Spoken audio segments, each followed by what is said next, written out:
Good morning everyone, সবাই কেমন আছেন? আমি হলাম খুশি। আশা করছি সকালে ভালো আছে, সুস্থ থাকবেন। সকালে ঘুম থেকে উঠে ব্রাশ করে নিলাম, ব্রাশ করে এখন রান্না করছি। মেস করে যাবে, ও খেয়ে তো যাবে, ওর জন্য টিফিনও তো দিতে হবে, তো ওই জন্য আমি রান্না।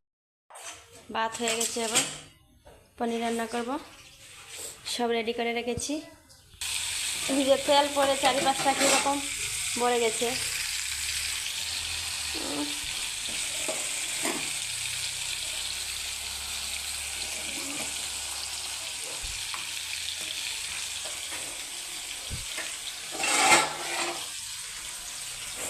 এদিকে আমি আলু রেডি করে রেখেছি। তাহলে বন্ধুরা আমি রান্না বান্না করে নিই, তারপরে দেখা হবে তোমাদের সাথে। এই যে আমার পনির রান্না হয়ে গেছে, একটু ঝুলঝুল করে রান্না করেছি। এবার মেয়ের জন্য ভাত দিয়ে দেবো, আর হচ্ছে এবার মেয়েকে টিফিন দেবো আর ওকে ভাত দেবো, ওকে স্কুলে যাবে, তারপর ওকে রেডি করতে হবে। তাহলে এখানে রাখছি।